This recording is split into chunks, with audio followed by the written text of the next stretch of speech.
Little फटाफट, ताकि जो जिस क्लास में एब्सेंट था उसको कनेक्ट हो जाए और फिर आगे का टॉपिक करेंगे।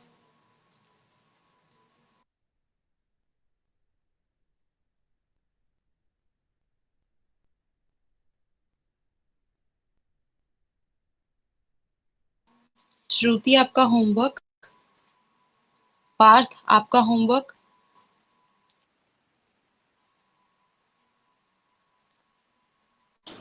Yes ma'am. होमवर्क होमवर्क दिया था।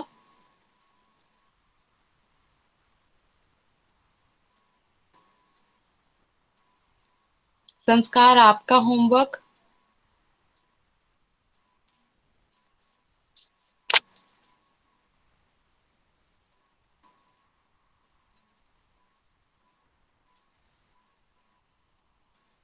जवाब दो, किया है नहीं किया है, क्यों नहीं किया है? यस मैम, वो कंज्यूमर्स, इक्विलिब्रियम। या मैम। या तो ठीक है, कहाँ है होमवर्क, भेजो मुझे फोटो। मैम किस पे? मेरे भाई, वो जो होमवर्क था वो लिखना था नोटबुक में, और मुझे व्हाट्सएप पे उसकी इमेज सेंड करनी थी ताकि मुझे पता चले कि आपने होमवर्क कर लिया है। मैम मैंने मैम एक बार पूरा अच्छे से पढ़ लिया है, लेकिन मतलब मैंने लिखा नहीं है कहीं पे। अच्छा। मैम आप भले पूछ लो अगर हाँ, पूछ। नहीं नहीं, मैंने मैंने ट्रस्ट किया आप पे, मान गई मैं आपकी बात। संस्कार एंड श्रुति, माइक ऑन करो और बताओ होमवर्क का क्या सीन है। मैम मेरा भी पार्ट जैसे ही सीन है, आप मुझे बताओ, मैं आपको एक्सप्लेन कर दूंगी, बट मैंने लिखा नहीं है। ठीक है, आज इस बार अपन रहने देते हैं, बट थोड़ा थोड़ा लिखने की कोशिश करो, क्योंकि जिन्होंने लिख के सेंड किया है मुझे उसमें मिस्टेक्स पता चल रही हैं कि क्या मिस्टेक्स हैं। तो रादर आप सीधा एग्जाम में लिखो और टीचर मिस्टेक निकाले, उससे बेटर है कि आप मुझे फॉरवर्ड करो ताकि मैं बता सकूं। ठीक है, नेक्स्ट टाइम करेंगे, कोई बात नहीं अभी के लिए। मैम नेक्स्ट टाइम मैम मैं पक्का लिख लूंगा। No problem. अभी स्टार्ट करते हैं। शुरू से चैप्टर एक बार स्टार्ट करवाती हूँ ताकि आप लोगों को एक अच्छा ग्रिप बैठे। प्लीज मेक श्योर इधर उधर ध्यान मत देना। हम चैप्टर नंबर 3 कर रहे हैं, कंज्यूमर्स इक्विलिब्रियम। पहले हमने कंज्यूमर का मीनिंग पढ़ा। कंज्यूमर वो पर्सन होता है जो खर्चा करके यूटिलिटी लेता है। तो अब यूटिलिटी होता क्या है? यूटिलिटी वो सेटिस्फैक्शन होती है जो एक कंज्यूमर को गुड्स कंज्यूम करने से मिलती है। आपको थम्स अप पी के, अगर आपको थम्स अप पसंद है, तो वो पीने के बाद जो सेटिस्फैक्शन मिलती है, आपने कमोडिटी कंज्यूम की, उससे जो आपको सेटिस्फैक्शन मिलती है, दैट्स योर यूटिलिटी। यूटिलिटी दो तरीके से मेजर हो सकती है, या तो कार्डिनल कॉन्सेप्ट या तो ऑर्डिनल कॉन्सेप्ट। जब जब मैं बोल रही हूँ ना, तो आप अपने मन में सोचो कि क्या आपको वो चीज याद है कि नहीं याद है, तो आप खुद को जज कर पाओगे कि आपको कितना समझ आया। कार्डिनल कॉन्सेप्ट का मतलब होता है जिसको आप मेजर कर सकते हो। ऑर्डिनल कॉन्सेप्ट का मतलब होता है जिसको आप रैंक कर सकते हो। वैसे यूटिलिटी एक ऑर्डिनल कॉन्सेप्ट है, लेकिन हम अज्यूम करेंगे कि वो एक हमारे लिए कार्डिनल कॉन्सेप्ट है। ये इन्होंने चैप्टर का बेस बनाया, साथ ही साथ दो चीजें हमको सिखाई। एक होता है टोटल यूटिलिटी, एक होता है मार्जिनल यूटिलिटी। अगर आपने 3 यूनिट्स कंज्यूम कर लिए तो तीनों का मिला के टोटल आपको कितनी सेटिस्फैक्शन मिलती है, उसको टोटल यूटिलिटी बोलते हैं। मतलब अगर एक यूनिट में 5 यूटिल्स की सेटिस्फैक्शन मिली, 2 यूनिट्स में, सेकेंड यूनिट में 3 यूटिल्स की सेटिस्फैक्शन मिली, थर्ड यूनिट में 2 यूटिल्स की सेटिस्फैक्शन मिली, तो टोटल आपको 10 यूटिल्स की सेटिस्फैक्शन मिल गई। तो टोटल यूटिलिटी मतलब हर यूनिट में कितनी कितनी सेटिस्फैक्शन मिली, उनका सम। और मार्जिनल का मतलब होता है पर्टिकुलर यूनिट पे आपको कितनी सेटिस्फैक्शन मिली, थर्ड यूनिट पे कितनी सेटिस्फैक्शन मिली या सेकंड यूनिट पे कितनी सेटिस्फैक्शन मिली। तो जब आप 2 खाते थे या जब आपने 3 खाए, तो जो थर्ड से आपको सेटिस्फैक्शन पर्टिकुलरली मिली, वो कितनी हुई। तो ये हम कैसे निकालते हैं? टोटल यूटिलिटीज का डिफरेंस करके। अगर सपोज आपको 3 यूनिट्स कंज्यूम करके 15 यूटिल्स की सेटिस्फैक्शन हो रही है, और टोटल, और 4 यूनिट्स कंज्यूम करके आपको 18 यूटिल्स की सेटिस्फैक्शन हो रही है, तो एक सिंपल बात ये है कि 4th यूनिट कंज्यूम करके आपको 3 यूटिल्स की सेटिस्फैक्शन हुई होगी, तभी वो 15 से 18 हो गया। 3 खा के 15 यूटिल्स, 4 खा के 18 यूटिल्स, तो वो 3 कैसे बढ़े यूटिल्स सेटिस्फैक्शन? चौथा यूनिट कंज्यूम करके। तो फोर्थ यूनिट में 3 यूटिल्स की सेटिस्फैक्शन मिलती है। कैसे निकालते हैं? डिफरेंस करके।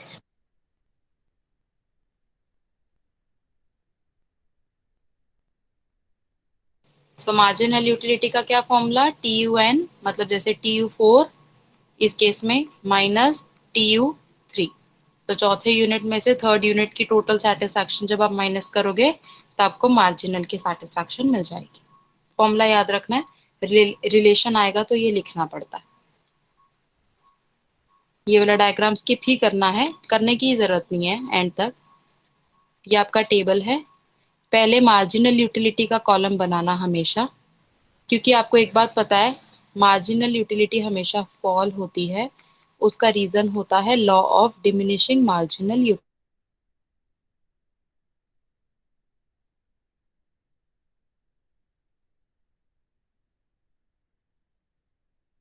जब और कंज्यूम करोगे तो सेटिस्फैक्शन डिससेटिस्फैक्शन में कन्वर्ट हो जाएगी। तो पहले एमयू बनाना। एमयू बनाने के लिए 3 स्टेजेस याद रखना। एक स्टेज फॉलिंग वाली बट पॉजिटिव, अरे फॉलिंग वाली बट ग्रेटर देन जीरो, एक स्टेज जीरो और एक स्टेज नेगेटिव। इस एमयू से आप टीयू बना सकते हो, पहला 8, फिर एक ऐसे टेढ़ा टेढ़ा प्लस कर करके। ये आपका टेबल बन गया। ये आपका कर्व। कर्व के 3 रिलेशन हैं बेसिकली। जब टीयू बढ़ रहा है तो एमयू कम हो रहा है। जब टीयू मैक्सिमम पहुंचा है तब एमयू जीरो है। और जब टीयू फॉल होने लगा तब एमयू नेगेटिव हो गया। ये उसके डायग्राम में भी आपको रिलेशंस नजर आने चाहिए। ये जो डॉटेड लाइन है ये आपको भी एग्जाम में डॉटेड लाइन बनानी है अगर रिलेशन आए तो। ये रिलेशन यहाँ पर भी दिया हुआ है, ये रिलेशन यहाँ पर भी दिया हुआ है, और यही रिलेशन यहाँ पर भी दिया हुआ है। नाउ दैट्स योर चॉइस कि आप कहीं पर से भी कर सकते हो। बेसिकली ये सिंपल सा कर लेना। 3 या 4 मार्क के लिए जब करोगे तो डायग्राम जरूर बनाना। डायग्राम बाद में नहीं बनता, डायग्राम पहले बनता है। पहले डायग्राम बनता है, फिर रिलेशन हम एक्सप्लेन करते हैं। Never start your question with a diagram, never and your question with a diagram. ठीक है? Not with table. ना कभी टेबल से स्टार्ट होता आंसर, ना कभी टेबल से खत्म होता आंसर।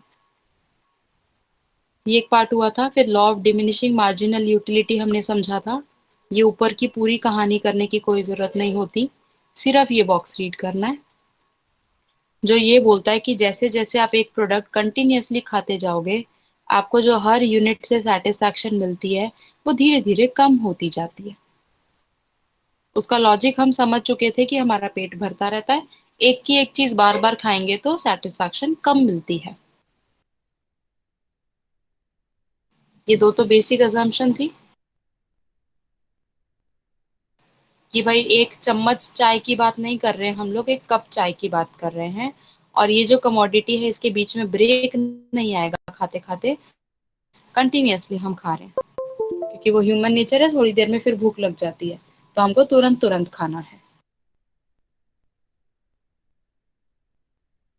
फिर फाइनली हमने, ये एग्जाम्पशंस तो ऐसे ही है, वन कमोडिटी केस किया था। ये वन कमोडिटी केस में जितना मैंने होमवर्क्स ऑब्जर्व किए, सब लोगों ने ये बॉक्स लिखा है, लेकिन without diagram your question is not complete. As I told you before also, ये एक्सप्लेनेशन बहुत सही दी हुई है, लेकिन यहाँ डायग्राम नहीं दिया हुआ, तो डायग्राम ये बनाना पड़ेगा आपको। जब आप ये डायग्राम बनाओगे उसके बाद ये वाली सही, पर थोड़ी सी एक्सप्लेनेशन भी हमेशा डायग्राम की करने की होती है।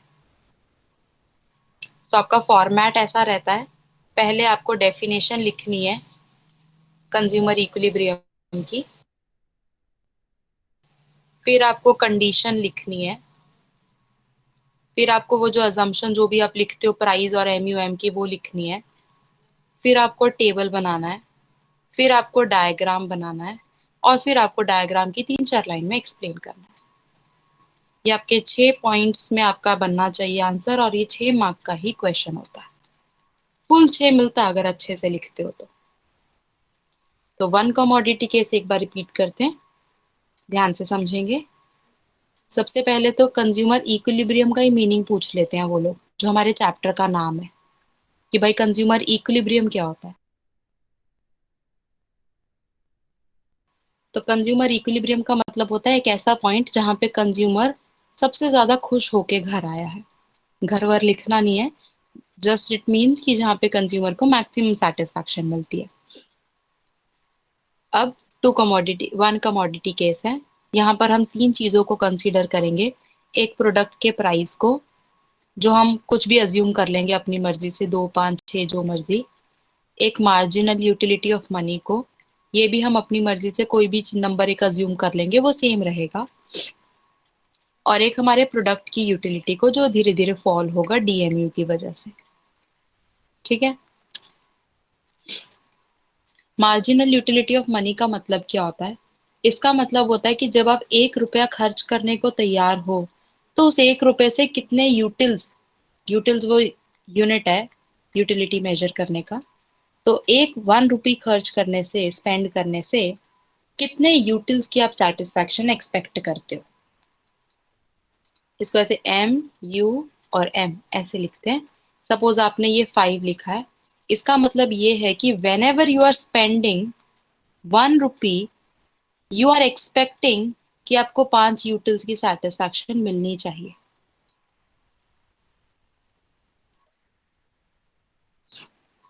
ये बॉक्स पढ़ेंगे। ये है कि marginal utility means it's a worth of a rupee, that how much a consumer is ready to spend for how much utility. वैसे 1 रुपए में कितनी सेटिस्फैक्शन हम एक्सपेक्ट कर रहे हैं। ये बॉक्स रीड करवाऊंगी, उससे लिखना आ जाएगा। तो मार्जिनल यूटिलिटी ऑफ मनी का मतलब क्या हुआ कि हम 1 रुपया जब भी खर्च करेंगे, तो सपोज मैं 3 यूटिल्स की सेटिस्फैक्शन एक्सपेक्ट कर रही हूँ। अगर मैं मार्केट में 10 रुपए खर्च कर रही हूँ, तो कहीं ना कहीं मैं 30 यूटिल्स की सेटिस्फैक्शन चाहती हूँ। ठीक है, तो वो 1 रुपी के हिसाब से हम हिसाब लगा लेते हैं, उसके बाद हम जितना भी स्पेंड कर रहे हैं वो क्रॉस मल्टीप्लाई करके हमें पता चल जाता है। नाउ फॉर एग्जाम्पल, एक चीज अब आप मुझे बताना, this is a question for you. अगर मैं 10 रुपी स्पेंड करके 30 यूटिल्स एक्सपेक्ट कर रही हूँ, ठीक है, आई वॉन्ट कि जब मैं 10 रुपए खर्च करूं तो मुझे कम से कम 30 यूटिल सेटिस्फैक्शन तो मिले। अगर मुझे 50 यूटिल्स सेटिस्फैक्शन मिल रही है 10 रुपए खर्च करके, तो मैं खरीदना बंद कर दूंगी या मैं और खरीदूंगी? और खरीदूंगी। करेक्ट। क्यों और खरीदेंगे? क्योंकि हमारी मैक्सिमम सेटिस्फैक्शन तक वो रीच नहीं हो रहा है। मिनिमम तक, मतलब हम 30 मिनिमम चाहते थे सेटिस्फैक्शन, और हमको 50 मिल रही है, तो आपको ज्यादा ही मिल रही है ना सेटिस्फैक्शन तो। And the more satisfaction you get, the more product you will bye. तो आप और बाय करोगे। जब आप और बाय करोगे, law of diminishing marginal utility के हिसाब से ये कम हो जाएगा। सपोज ये 40 यूटिल्स मिलने लग गई सेटिस्फैक्शन, अभी भी हमारी उम्मीद से तो ज्यादा ही है, फिर और खरीदेंगे। यहाँ पे ये नहीं देखना कि हमारे पास पैसा है कि नहीं है, वो assumption अलग है। पैसा है हमारे पास, और 10-10 रुपए खरीद खर्च कर रहे हैं वैसे भी हम। तो 40 यूटिल सेटिस्फैक्शन मिल रही थी, 30 हम चाहते थे, और मिल रही है सेटिस्फैक्शन हमसे ज्यादा, और खरीदेंगे। फिर डिमिनिशिंग मार्जिनल यूटिलिटी की वजह से सेटिस्फैक्शन कम हो जाएगी। अब हमें 30 यूटिल्स की सेटिस कितनी चाहते थे हम? 30 चाहते थे। कितनी मिल रही है? 30 मिल रही है। At this point you are highly satisfied. जो आपको चाहिए था उससे ना आपको ज्यादा मिल रहा, ना आपको कम मिल रहा। So this will be actually your point of equilibrium where you are highly satisfied. आप इस 50 यूटिल्स में खुश ज्यादा थे, पर आप सेटिस्फाइड नहीं थे क्योंकि आपको लग रहा था बहुत सस्ता है, बहुत सस्ता, और खरीद लेते हैं। जब आपने 30 एक्सपेक्ट की और आपको 30 ही यूटिल्स की सेटिस्फैक्शन मिली, उस पॉइंट पे आपको लगेगा कि हाँ अब सही है एकदम। यू विल बी सेटिस्फाइड कि ना और खरीदना ना कम खरीदना था, बराबर है एकदम। सो हमेशा ये याद रखना कि अगर सेटिस्फैक्शन ज्यादा मिलती है तो हम ज्यादा बाय करते हैं, ताकि वो धीरे धीरे सेटिस्फैक्शन कम हो जाए और इक्विलिब्रियम पे आ जाए। So higher satisfaction means more buying of the product. ठीक है, अब यही जो कॉन्सेप्ट है ये एक्चुअली हमारा वन कमोडिटी केस का कॉन्सेप्ट है। बॉक्स ही करवाती हूँ सीधा, फिर डायग्राम। हमने ऐसा अज्यूम किया है कि 1 रुपए से हमको 2 यूटिल्स की सेटिस्फैक्शन मिलेगी, चाहिए मतलब। हमारे प्रोडक्ट का प्राइस 4 रुपया है, इसका मतलब 4 रुपए हम खर्च कर रहे हैं। तो जब हम 4 रुपए खर्च करेंगे, हमारी उम्मीद के हिसाब से 1 का 2 चाहते हैं तो 4 का हम 8 यूटिल सेटिस्फैक्शन चाहते हैं। पहले पॉइंट पे 8 लिख के बात खत्म नहीं करनी, हम एक्सप्लेन कर रहे हैं कॉन्सेप्ट। तो सपोज हमको पहले 20 यूटिल्स की सेटिस्फैक्शन मिली। We were expecting 8 utils, we wanted 8 utils की सेटिस्फैक्शन मिलेगी तो बहुत हो जाएगा, पर हमको मिली 20 यूटिल्स की सेटिस्फैक्शन, तो बहुत हो गया। अपन को लगेगा कि ये तो मजा आ गया, 20 यूटिल्स के लिए तो मैं कहीं कहीं 10 रुपए खर्च करने को तैयार हूँ, अगर आप एक क्रॉस मल्टीप्लाई करो। और मैं तो सिर्फ 4 ही खर्च कर रही हूँ। तो जिस चीज के लिए आप 10 रुपए खर्च करने को तैयार हो, you are spending only 4, of course you will buy more, ये तो बहुत सस्ता है। और खरीदा, 18 सेटिस्फैक्शन मिल रही है, आपकी तसल्ली तो 8 पे जाके होगी। और खरीदा, 16 सेटिस्फैक्शन मिल रही है, और खरीदोगे। और खरीदा, 8 मिल गई। अब आपने 8 ही एक्सपेक्ट किया था, 8 ही आपको सेटिस्फैक्शन मिली। इसके बाद खरीदोगे तो कम हो जाएगी सेटिस्फैक्शन, वहां तो पहुंचना ही नहीं हमको। तो जहां आपको अपनी सेटिस्फैक्शन बराबर की मिली, वहां पे जाके अब रुक जाओगे परचेज करना। तो this will be your consumers equilibrium. जब आप बुक में डायग्राम बनाओगे तो मतलब टेबल बनाओगे, तभी भी ऐसा बॉक्स कर देना। उस बॉक्स करने से फायदा ये होता है कि टीचर को पता चल जाता है कि आपने कौन से वाले पॉइंट को इक्विलिब्रियम बताया है। तो टीचर को पूरी थ्योरी रीड करने की जरूरत नहीं पड़ती। आप अपनी मर्जी से ले सकते हो। अगर आपने यहाँ पे प्रोडक्ट का प्राइस 5 रुपए लिया है, तो आपको 10 यूटिल्स पे मिलेगी मैक्सिमम सेटिस्फैक्शन। तो यहाँ पे 10 लिखना, फिर उसको मैक्सिमम बताना, वो आपको फ्रेम करना पड़ेगा अपने हिसाब से। और ये मैंने आपको लॉजिक के हिसाब से बता दिया, लेकिन एक्चुअली ये कंडीशन ये लोग बुक में बताते हैं। आंसर जब कभी भी लिखो तो ये कंडीशन एक्सप्लेन करना, 1 मार्क बनता है इस कंडीशन का। The condition is MUX upon PX is MUM। ये PX और MUM ये तो अपने कांस्टेंट ही अज्यूम किया हुआ है ना। PX यहाँ पे 4 हमने अज्यूम किया हुआ है, MUM 2 अज्यूम किया हुआ है। मन में क्रॉस मल्टीप्लाई करके तो देख ही सकते हो कि 8 हमें ये चाहिए। जहां पर 8 आएगा MUX, वो मैक्सिमम सेटिस्फैक्शन वाला पॉइंट होगा। ठीक है, फिर आपको ऐसे करके डायग्राम बनाना है। डायग्राम में बस यहाँ पर मार्किंग नहीं करोगे तो भी चलेगा। एक लाइन आपकी फॉलिंग होती है MUX की, और एक, क्योंकि प्राइस स्ट्रेट लाइन है, क्योंकि वो कांस्टेंट है, स्ट्रेट होती है। जहां पर इंटरसेक्ट करता है उसको C नहीं E लिखना, ताकि वो इक्विलिब्रियम पॉइंट पता चले। और ऐसे एरो करके लिखना है तो लिख सकते हो। इतना आई होप अब सारा चैप्टर समझ आ रहा है अच्छे से। अब एक चीज और है बस, जैसे MUX अपॉन MUM अगर हम करते हैं ना, मतलब ये PX इधर ले जाते हैं और ये MUM इधर, ये जो चीज है, जैसे ये MUX है, इस MUX को अगर आप MUM से डिवाइड करते हो, विच इज योर 2, तो 20/2 ना 18/2,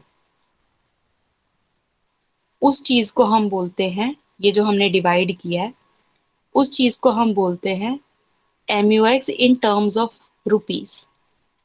तो ये जो लिखा है ना MUX in terms of rupees, इसका मतलब ये MUX अपॉन MUM है, ऐसा।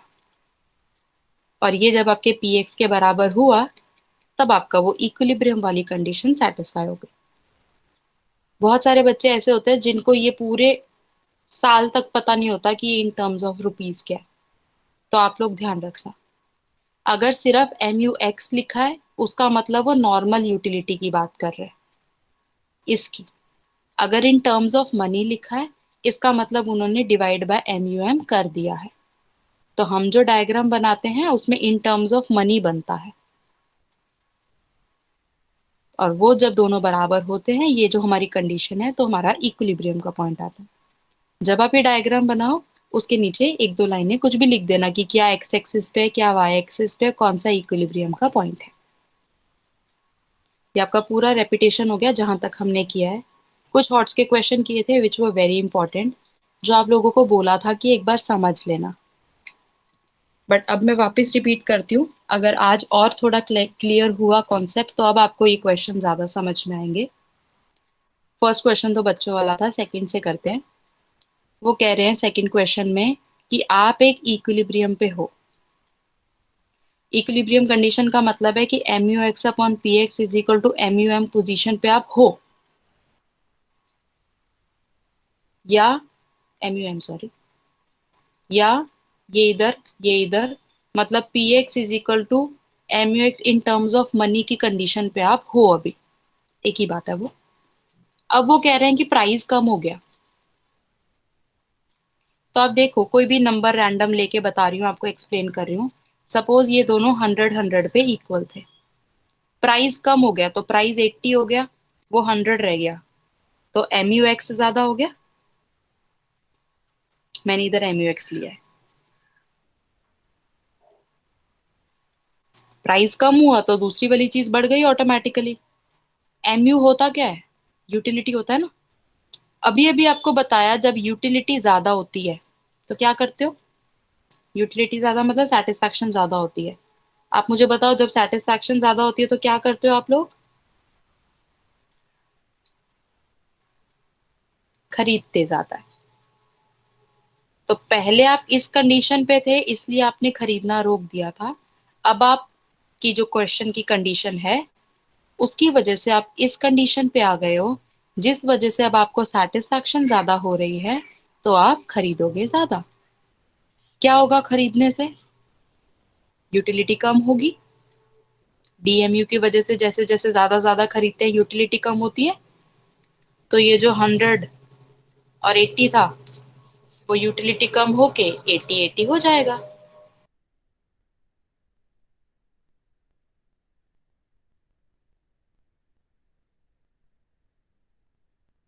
अब मुझे एक बार बताओ, क्या सबको ये क्वेश्चन क्लियर है?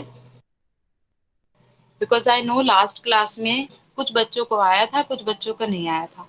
एक बार कमेंट सेक्शन में मुझे बता दो कि ये क्वेश्चन क्लियर है, because this is important question from 4 marks view point.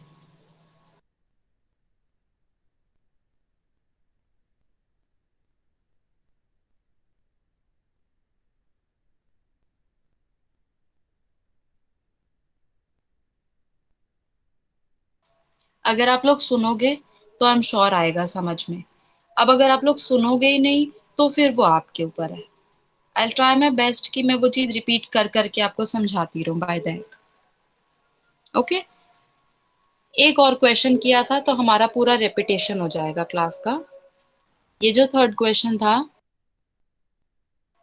इसमें ऐसा था कि एक आइसक्रीम बिक रही थी 20 रुपए की, तो प्राइस हमको दिया हुआ है 20 रुपीज का।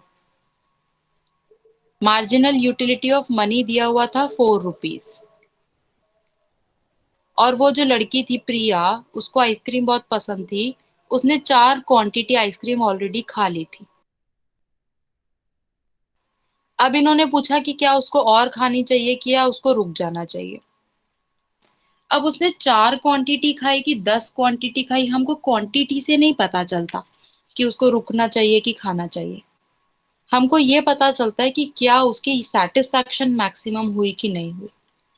तो अगर प्राइस 20 है, मार्जिनल यूटिलिटी ऑफ मनी 4 है, तो उसको कितनी सेटिस्फैक्शन मिलेगी तब वो रुक जाएगी। क्रॉस मल्टीप्लाई मन में करके देखे तो 80 जब आपका MUX होगा उस पॉइंट पे रुकेगी वो। अब इस क्वेश्चन में बताया नहीं कि उसको कितनी सेटिस्फैक्शन मिली है, तो हम अपने मर्जी से बोलेंगे कि अगर तो प्रिया को 80 यूटिल्स की सेटिस्फैक्शन मिल गई तो रुक जाएगी वो, लेकिन अगर अभी उसको 80 से ज्यादा की सेटिस्फैक्शन मिल रही है, आप ऐसे मत कहना 4 तो खा लिया, अब और कितना खाएगी। वो कॉन्सेप्ट नहीं है, हाल फिलहाल लॉजिक नहीं लगाना रियल का। उसकी मर्जी, जब तक उसको जितनी सेटिस्फैक्शन 80 चाहिए उसको, जब तक उसको 80 जितनी नहीं मिलती तब तक वो खाती रहेगी। तो आपको कहना है कि अगर 80 से ज्यादा सेटिस्फैक्शन उसको मिल रही है तो वो और खाती रहेगी जब तक सेटिस्फैक्शन फॉल होकर 80 ना हो जाए। जब सेटिस्फैक्शन 80 हो जाएगी तब वो रुक जाएगी। अब क्वेश्चन में दिया होता कि कितनी सेटिस्फैक्शन मिली है तो उस हिसाब से आंसर फ्रेम करते। नहीं दिया है तो हमने खुद ही कह दिया कि 80 मिली है तो रुक जाएगी, नहीं मिली तो खाती रहेगी। एंड ये क्वेश्चन बहुत बार आता है एग्जाम में और ऐसे ही लिखना होता है। ठीक है, यहाँ पर आपका पूरा one commodity case along with the questions finish हुआ। वी स्टिल हैव 10 मिनट्स, हम आगे करते हैं।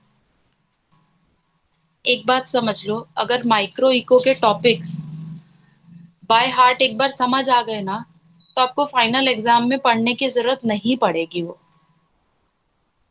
तो ट्राई करो कि एक सब्जेक्ट एग्जाम के टाइम के लिए छोड़ना प्रेफर करो। कैसे? अभी समझ के। अभी टाइम वेस्ट करते रहोगे तो एंड में बहुत तकलीफ हो जाएगी। स्टैट्स भी है इसके साथ। ऐसी कोशिश करो कि एग्जाम टाइम पे सिर्फ स्टैट्स ही पढ़ना पड़े, ये बुक आपको पूरी आ जाए समझ में। टू कमोडिटी केस अब हम करते हैं। मतलब अब कंज्यूमर एक क्वांटिटी नहीं खा रहा, एक गुड नहीं खा रहा। कमोडिटी मतलब गुड्स। अब वो कितने गुड्स कंज्यूम कर रहा है? 2। वैसे 2 और मोर कहते हैं, पर और मोर वाला कॉन्सेप्ट यहाँ पर नहीं है। हाल फिलहाल 2 ही अज्यूम कर रहे हैं। वन कमोडिटी केस क्या होता है? 2 गुड्स कौन से लिए हैं? एक एक्स और एक वाई।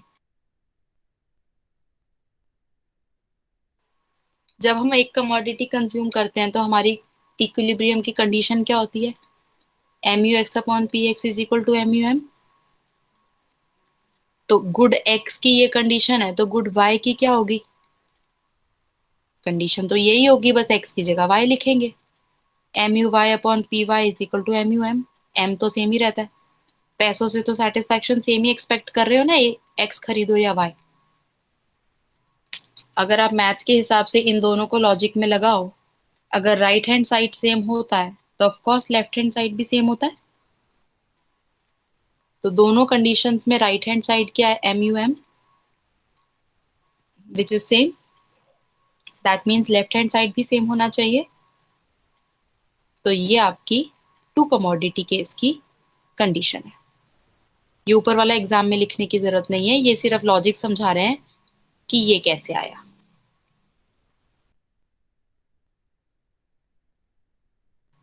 सो एक कमोडिटी केस की होती है MUX/PX = MUM। दो कमोडिटी की होती है MUX/PX = MUY/PY = MUM। ठीक है, तो ये जो टू कमोडिटी है ना, इसमें एक्चुअली MUM इतना इंपॉर्टेंस नहीं रखता। ये दोनों कंडीशन ज्यादा इंपॉर्टेंस रखती है, बट पूरी लिख देना। लॉजिक तो हमको समझ आ गया। एक कमोडिटी की ये है, दूसरी कमोडिटी की ये है, दोनों के राइट हैंड साइड्स इक्वल है, दैट मीन्स दोनों के लेफ्ट हैंड साइड्स भी इक्वल होंगे। कलेक्टिवली ये हमारी टू कमोडिटी केस की इक्वेशन बनी।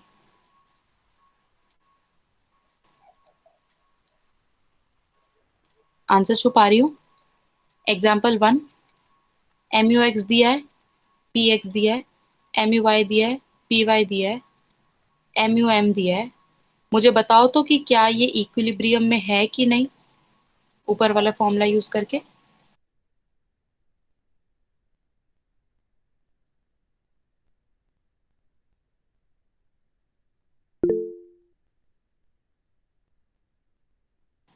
प्रभात said yes. What about others?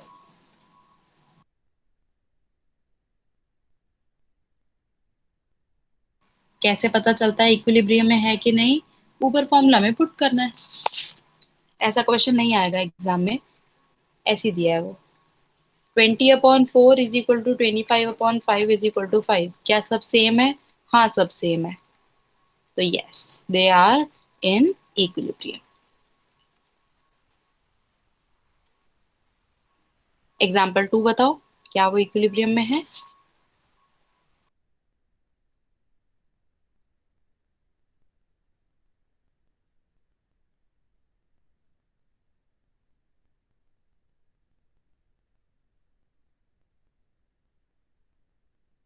कोई मुझे एक्सप्लेन करो कि इक्विलिब्रियम में क्यों नहीं है ये?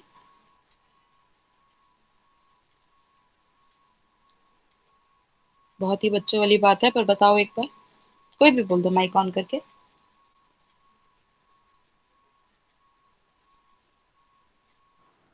MUX/PX is not equal to MUY/PY. Correct, इसका 5 आंसर आ रहा है, एंड ये बराबर होना चाहिए था, बट ये 5 है, ये 6 है। अब आप बोलोगे कि MUM तो दिया ही नहीं है, बट दैट्स ओके। ये दोनों चीजें भी इक्वल होनी चाहिए, वो दोनों इक्वल नहीं है, दैट मीन्स इक्विलिब्रियम कंडीशन नहीं है। अच्छा, मुझे एक और चीज बताओ, विच इज इंपॉर्टेंट क्वेश्चन। अगर ऐसी कंडीशन है तो एक कंज्यूमर क्या करेगा इस कंडीशन में? ये MUX के बारे में, ये MUY के बारे में। कंज्यूमर कौन सा गुड कंज्यूम करेगा इस केस में और कौन सा कम करेगा? कोई आइडिया?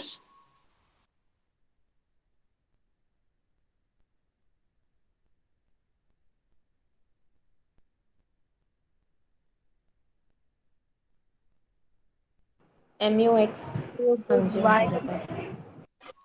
कृतिका, आप कह रहे हो MUX कंज्यूम कर, MUX मतलब गुड एक्स कंज्यूम करेगा। तनीषा, आप कह रहे हो Y कंज्यूम करेगा, ऐसा ना? हाँ। Here Tanisha is right. आपको गुड एक्स कंज्यूम करके इतने रुपीस की सेटिस्फैक्शन मिल रही है। If you see, MUX/PX MUM होता है ना, मतलब कितने रुपीस की सेटिस्फैक्शन आपको मिल रही है। तो आपको गुड एक्स कंज्यूम करके 5 रुपए की सेटिस्फैक्शन मिलती है, लेकिन गुड बाय कंज्यूम करके 6 रुपए की सेटिस्फैक्शन मिलती है। That means you are getting more satisfaction from good Y. तो जिसमें भी ज्यादा सेटिस्फैक्शन मिलेगी वो और बाय करेंगे। तो अगर ऐसी कोई कंडीशन आती है तो ये याद रखना, जिसमें भी सेटिस्फैक्शन ज्यादा वो बाय होता है। जैसे यहाँ पे ये कंडीशन आई, तो that means consumer will buy more of good Y, ताकि जब वो ज्यादा बाय करेगा तो ये सेटिस्फैक्शन रिड्यूस होके इक्वल पे आ जाएगा। ये भी एक ऐसा क्वेश्चन है जो मेजॉरिटी स्टूडेंट्स को मैंने ऑब्जर्व किया नहीं समझ में आता। तो बस ये ध्यान रखना कि इस कंडीशन में जो भी ग्रेटर होता है वो हम ज्यादा बाय करते हैं, and with the common logic कि जब सेटिस्फैक्शन ज्यादा मिल रही है तो खरीदेंगे, तो वही।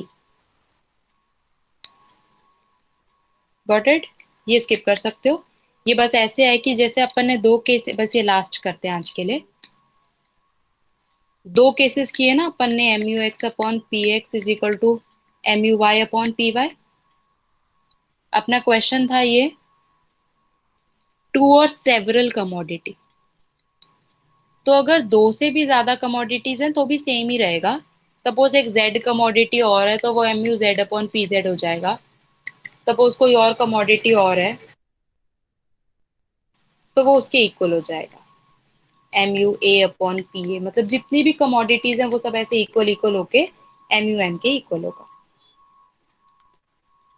तो बेसिकली अगर आपकी टू कमोडिटी कंडीशन ये है तो 3 में भी ऐसी रहेगी, 4 में भी ऐसी रहेगी, 5 में भी ऐसी रहेगी। सेवरल कमोडिटीज ऐसी ही रहेंगी। बट सेवरल कमोडिटीज का हम कोई डायग्राम वायग्राम नहीं पढ़ेंगे, वो हम सिर्फ टू कमोडिटी केस का पढ़ेंगे। तो टू कमोडिटी केस में क्या किया, एक का ये सेटिस्फैक्शन होता है, दूसरे का ये होता है, तो दोनों को मिला के this is our condition, MUX/PX is equal to MUY/PY is equal to MUM। जो भी गुड की सेटिस्फैक्शन ज्यादा होगी वो गुड हम ज्यादा ज्यादा बाय करेंगे, ताकि सेटिस्फैक्शन कम होकर इक्वल पे आ जाए। ये दोनों एग्जाम्पल बच्चों वाले हैं, एग्जाम में नहीं आएंगे। बस ये आपका टू कमोडिटी केस का टेबल और डायग्राम आ जाएगा, वो मैं कल करवाऊंगी। कल हम ये चैप्टर पूरा फिनिश कर देंगे। कल छुट्टी मत करना, कल हम टू कमोडिटी केस समझेंगे। अगर यहाँ तक समझ आ गया तो यहाँ भी आ जाएगा। ठीक है, आज के लिए इतना, कल मिलते हैं। Okay bye.